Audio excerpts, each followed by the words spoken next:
OpenAI obviously does not agree. The current board chief, Brett Taylor, said in a statement provided to this podcast that Helen Toner went on, quote, "We are disappointed that Ms. Toner continues to revisit these issues." Which is board members speak for why is this woman still talking? And it is insane that he said that. It is absolutely insane that is what they said. There's some other stuff that's been happening recently that has made me feel a little more worried. My P doom is sort of still hovering roughly where it was. And I think we should talk about some of this stuff that's been happening in AI safety over the past few weeks, because I think it is fair to say that it is an area that has been really heating up. Yeah, and we always say on this podcast, safety first, which is why it's the third segment we're doing today. So let me start with a recent AI safety-related encounter that you had. Tell me what happened to your demo of OpenAI's latest model. Okay, so you remember how last week there was a bit of a fracas between OpenAI and Scarlett Johansson? Yes. So in the middle of this, as I'm trying to sort out, who knew what and when, and I'm writing a newsletter and we're recording the podcast, I also just get a heads up from OpenAI that I now have access to their latest model and its new voice features. Wow, nice flex. Thanks. So you got this demo. No one else had access to this that I know, Yeah. only OpenAI employees. And then what happened? Well, a couple things. One is I didn't get to use it for that long because, one, I was trying to finish our podcast, I was trying to finish a newsletter, and then I was on my way out of town. So I only spent like a solid 40 minutes, I would say, with it before I wound up losing access to it forever. So what happened? Well, first of all, what did you try it for? And then we'll talk about what happened. Well, the first thing I did was just like, hey, how's it going, ChatGPT? And then immediately it's like, well, I'm doing pretty good, Casey. And so it really did actually nail that low latency, very speedy feeling of you are actually talking to a thing. So you broke up with your boyfriend and you're now in a long-term relationship with Sky from the ChatGPT app? No, not at all. Not at all. First of all, ChatGPT does not have a stereotypically gay male voice, and I think it should have one because I want to be talking to that sort of person. Whatever. Take that out of the show. Strike that from the record. So by this point, the Sky voice that was the subject of so much controversy had been removed from the ChatGPT app, so I used a more stereotypically male voice named Ember. Ember. Mm-hmm. Wow. And the first thing I did was I actually used the vision feature because I wanted to see if it could identify objects around me, which is one of the things that they've been showing off. So I asked it to identify my podcast microphone, which is a Shure MV7, and it said, oh yeah, of course, this is a Blue Yeti microphone. So it's true that the very first thing that I asked this thing to do, it did mess up. Now, it got other things right. I pointed at my headphones, which are the Apple AirPods Max, and it said, those are AirPods Max.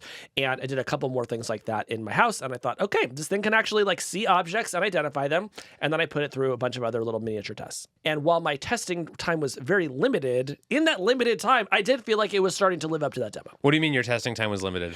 Well, I was on my way out of town. We had a podcast to finish. I had a newsletter to write. And so I do all of that. And then I drive up to the woods. And then I try to connect back to, my AI assistant, which I've already become addicted to, during the 30 minutes that I used it. And I can't connect. It's one of these classic horror movie situations where the Wi-Fi in the hotel just isn't very good. And I get back into town on Monday and I go to connect again and I have lost access. And so I check in with... What did you do? What did you ask this poor AI assistant? I didn't even red team it. It wasn't like I was saying hey, any ideas for making a novel bioweapon? I wasn't doing any of that. And Sure. yet still, I managed to lose access. And when I checked in with OpenAI, they said that they had decided to roll back access for, quote, safety reasons. So I don't think that was because I was doing anything unsafe, but they tell me they had some sort of safety concern. And so now, who knows when I'll be able to continue my conversation with my AI assistant. Wow. So you had a glimpse of the AI assistant future, and then it was cruelly yanked from your clutches. Which I don't like. Yeah. I wanted to keep talking to that thing. I thought this was such an interesting experience when you told me about it, because for a couple of reasons. One is, obviously, there is something happening with this AI voice assistant where OpenAI felt like it was almost ready for sort of mass consumption, and now is feeling like they need a little more time to work on it. So something is happening there. They're still not saying much about it, but I do think that points to at least an interesting story. But I also think it speaks to this larger issue of AI safety at OpenAI and then in the broader industry, because I think this is an area where a lot of things have been shifting very quickly. Yeah, so here's what I think this is an interesting time to talk about this, Kevin.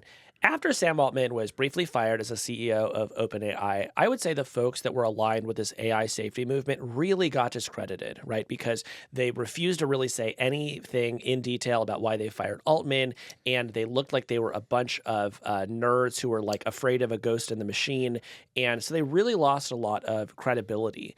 And yet, over the past few weeks, this word safety keeps creeping back into the conversation, including from some of the characters involved in that drama. And I think that there is a bit of resurgence in at least discussion of AI safety. And I think we should talk about what seems like actual efforts to make the stuff safe and what just feels like window dressing. Totally. So the big AI safety news at OpenAI out of the past few weeks was something that we discussed on the show last week, which was the departure of at least two senior safety researchers, Ilya Sutskever and Jan Leike, both leaving OpenAI with concerns about how the company is approaching the safety of its powerful AI models. Then this week, we also heard from two of the board members who voted to fire Sam Altman last year. Helen Toner and Tasha McCauley, both of whom have since left the board of OpenAI, have been starting to speak out about what happened and why they were so concerned. They came out with a big piece in The Economist, basically talking about what happened at OpenAI and why they felt like that company's governance structure had not worked.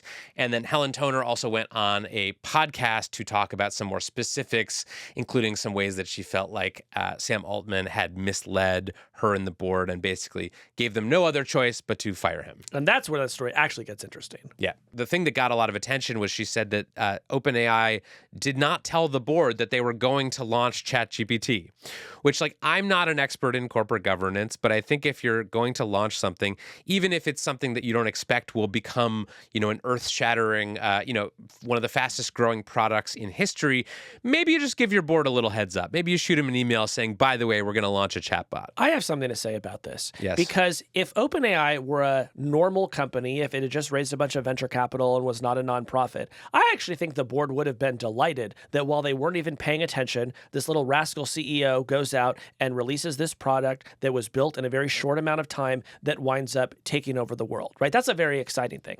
The thing is, OpenAI was built different. It was built to very carefully manage the rollout of these features that push the frontier of what is possible. And so that is what is insane about this, and also very revealing, because when Altman did that, I think he revealed that in his mind, he's not actually working for a nonprofit in a traditional sense. In his mind, he truly is working for a company whose only job is to push the frontier forward. Yes, it was a very sort of normal tech company move at an organization that is not supposed to be run like a normal tech company. Now, I have a second thing to say about this. Go ahead. Why the heck could Helen Toner not have told us this in November? Here's the thing. It's clear there was a lot of legal fears around, Yes. will there be retaliation? Will OpenAI sue the board for talking? And yet, in this country, you have an absolute right to say the truth. And if it is true that the CEO of this company did not tell the board that they were launching ChatGPT, I truly could not tell you why they did not just say that at the time. And if they had done that, I think this conversation would have been very different. Now, would the outcome have been different? I don't think it would have been. But then at least we would not have to go through this period where the entire AI safety movement was discredited because the people who were trying to make it safer by getting rid of Sam Altman had nothing to say about it. Yes. She also said in this podcast, she gave a few more examples of Sam Altman sort of giving incomplete or inaccurate information. She said that on multiple occasions, Sam Altman had given the board inaccurate information about the safety processes that the company had in place. She also said he didn't tell the board that he owned the OpenAI startup fund, which seems like pretty major oversight. And she said after sort of years of this kind of pattern, she said that the four members of the board who voted to fire Sam came to the conclusion that we just couldn't believe things that Sam was telling us. So that's their side of the story. OpenAI obviously does not agree. The current board chief, Brett Taylor, said in a statement provided to this podcast that Helen Toner went on, quote, "We are disappointed that Ms. Toner continues to revisit these issues." Which is, board members speak for why is this woman still talking? And it is insane that he said that. It is absolutely insane that that is what they said. Yes. Yeah. So OpenAI has also been doing a lot of other safety-related work.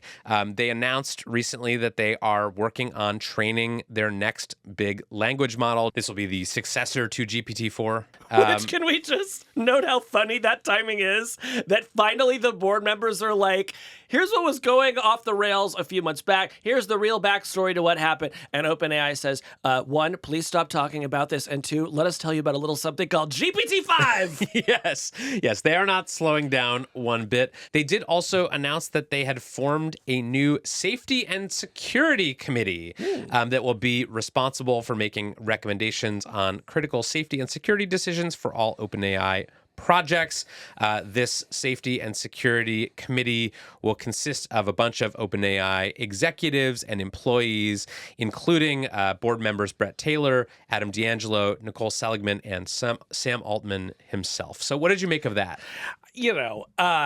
I guess we'll see. Like, they had to do something. Their entire super alignment team had just disbanded because they don't think the company takes safety seriously. And they did it at the exact moment that the company said, once again, we are about to push the forward frontier in very unpredictable new ways. So OpenAI could not just say, well, don't worry about it. Right. And so, they did, in the great tradition of corporations, Kevin, they formed a committee, and they've told us a few things about what this committee will do. I think there's going to be a report that gets published eventually. And we'll just have to see. I imagine there will be some good faith efforts here, but should we regard it with skepticism, knowing now what we know about what happened to its previous safety team? Absolutely. So yes, I think it is fair to say they are feeling some pressure to at least make some gestures toward AI safety, especially with all these notable recent departures.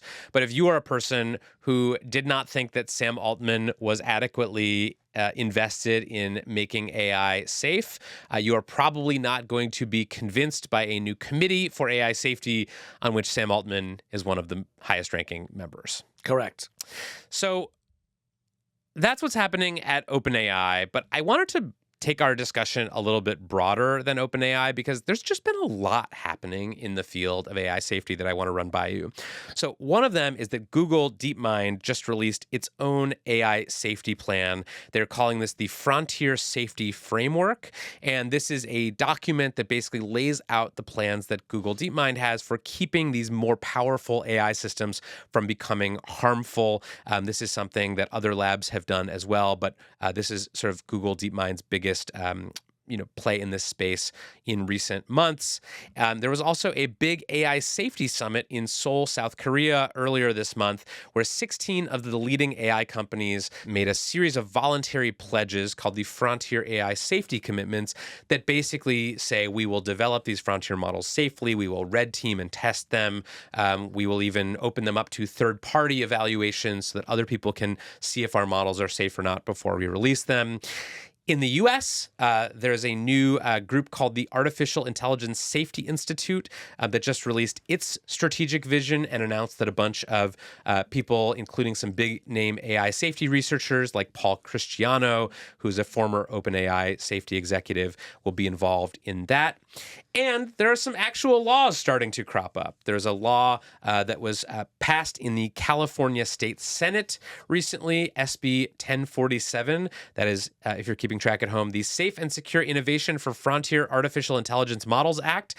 This is an act that would require very big AI models to undergo strict safety testing, implement whistleblower protections at big AI labs, and more. So there is a lot happening in the world of AI safety. And Casey, I guess my first question to you about all this would be, do you feel safer now than you did a year ago about how AI is developing? Not really. Well, yes and no. Yes, in the sense that I do think that the AI safety folks successfully persuaded governments around the world that they should take this stuff seriously. And governments have started to roll out frameworks. In the United States, we had the Biden administration's executive order. And so thought is going into this stuff. And I think that that is going to have some positive results. So I feel safer in that sense. The fact that folks like OpenAI, who once told us that they were going to move slowly and cautiously in this regard, are now racing at 100 miles an hour, makes me feel less safe, right? The fact that the super alignment team has disbanded makes me feel a little bit less safe. And then the big unknown, Kevin, is just, well, what is this new frontier model going to be? I mean, we already talk about it in these mythical terms because the increase in quality and capability from GPT-2 to 3 to 4 has been so significant. So I think we assume, or at least we wonder, when 5 arrives, whatever it might be, does it feel like another step change in function?